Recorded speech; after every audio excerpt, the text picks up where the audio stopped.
여러분 안녕하세요. 좋은 아침입니다. 6월 7일 금요일 아침이 밝았습니다.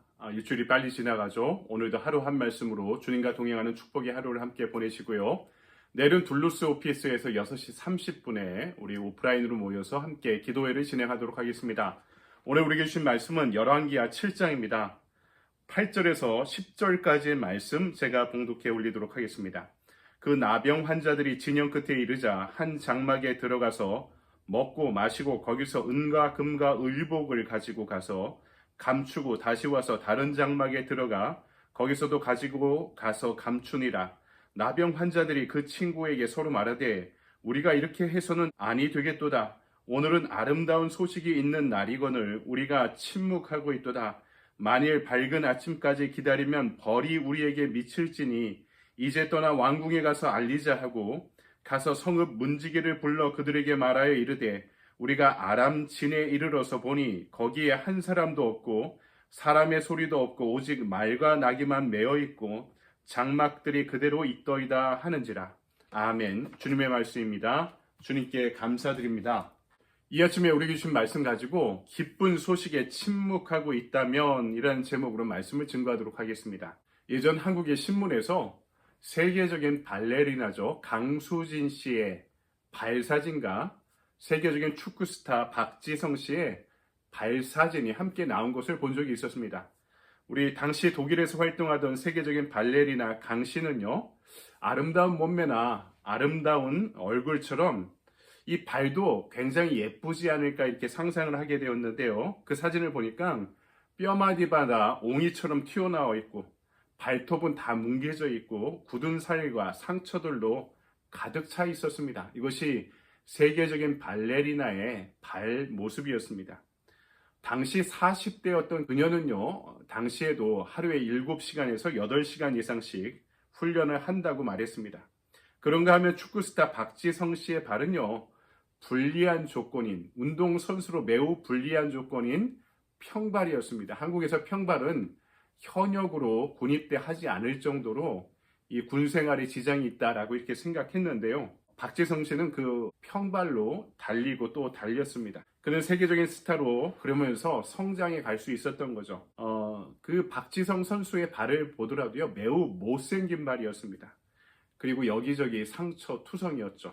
그러나 그는 그 발로 세계적인 축구 스타가 될 수 있었습니다. 겉모양보다 이 강수진 씨나 박지성 씨의 발은 그런 면에서 그들을 지금의 그들로 만든 매우 아름다운 발이다. 이렇게 그 신문의 내용이 평가했던 걸로 기억을 합니다. 그런데 성경 말씀을 보면 진짜 아름다운 발이 등장합니다. 이사야 52장 7절입니다.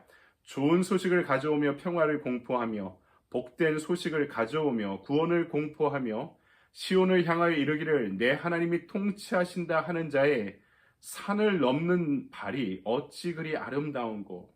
어떤 발이 아름답다고요? 복음 들고 산을 넘는 자들의 발걸음이 아름답다 이렇게 말씀하고 있습니다.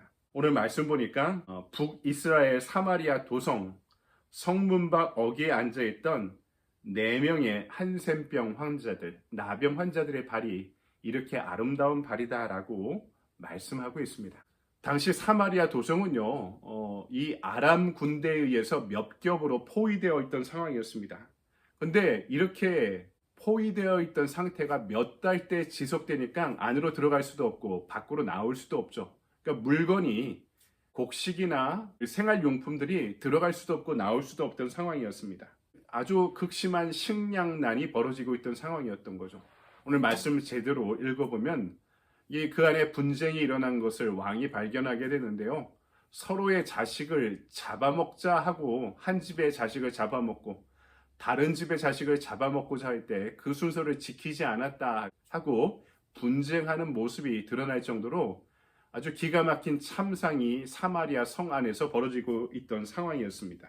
이런 상황이니까 나병 환자들, 사회적인 소외층이고 약자였던 이 한센병 나병 환자들의 상황은 더 열악했겠죠. 그러니까 그들이 이런 생각을 합니다. 차라리 아람 진영에 가서 항복하고 죽더라도 한 끼라도 제대로 먹고 죽자 하고 한밤중에 아람 진영에 이 4명의 나병 환자가 찾아갔던 것입니다.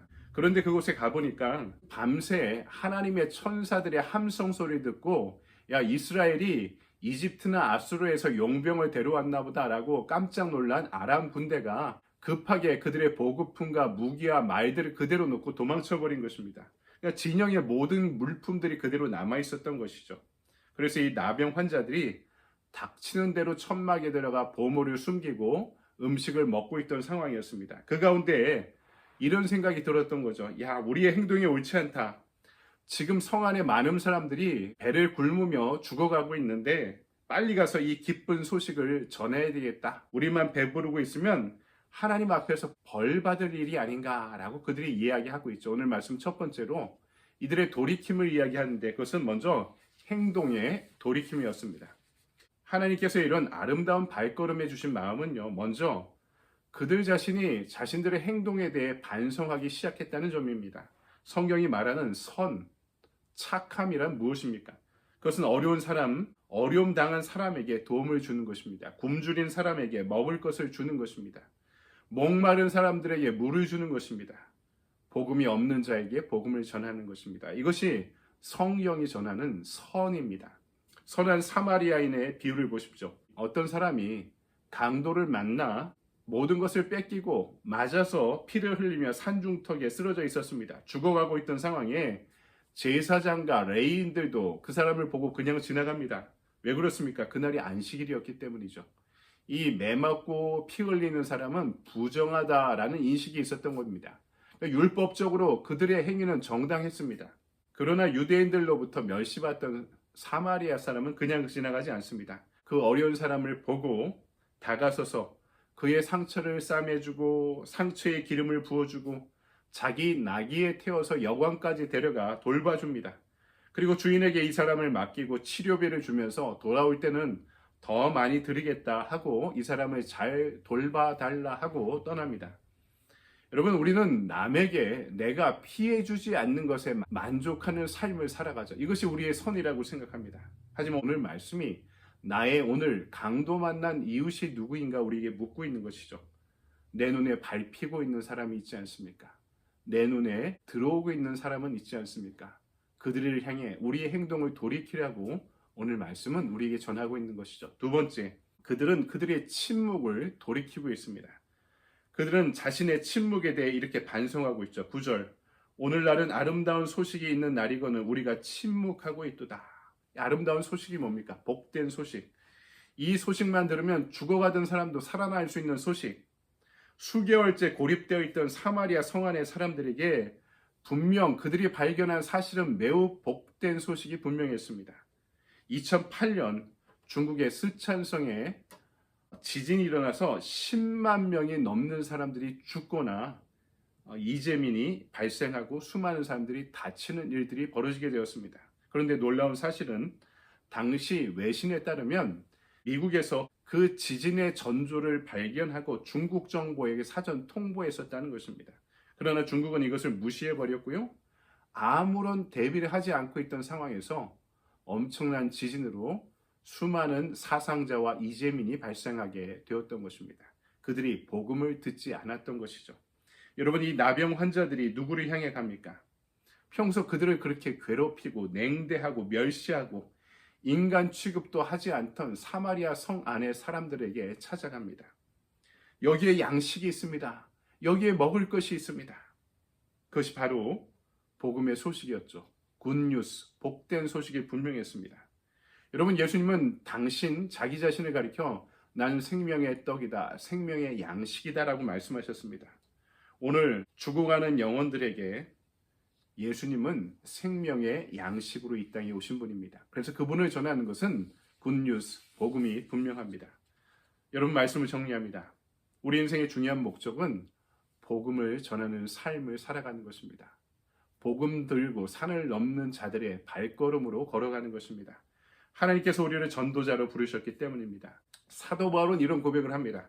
고린도전서 9장 16절, 내가 복음을 전할지라도 자랑할 것이 없음은 내가 부득불할 일임이라. 만일 복음을 전하지 아니하면 내게 화가 있을 것이로다. 아멘. 로마서 1장 16절, 내가 복음을 부끄러워하지 아니하노니 이 복음은 모든 믿는 자에게 구원을 주시는 하나님의 능력이 됨이라. 아멘. 오늘 하루 이 아름다운 복음, 이 생명의 능력을 전할 수 있는 아름다운 아름다운 사람으로 살아가는 저와 여러분의 하루가 되기를 주님의 이름으로 간절히 축원드립니다. 아멘. 적용의 질문을 볼까요? 구원의 기쁜 소식을 모르고 살아가는 사람들을 볼 때마다 그들을 구원하려는 구령의 마음, 구령의 열정이 생깁니까? 오늘은 침묵하지 않고 우리 주변을 향해 입을 열어 고백하며 복음을 전합시다. 오늘의 적용의 질문이자 액션 플랜입니다. 내 눈에 들어오는 이들을 돕고 우리 행동을 돌이키고 또 그들에게 침묵하지 않고 그리스도의 주인 되심을, 예수를 믿으면 구원받을 수 있는 사실을, 또 이 땅을 그분이 원하는 하나님의 나라로 만들어가는 그 복된 소식을 전할 수 있는 저와 여러분의 하루 보내시기 바랍니다. 여러분 감사합니다.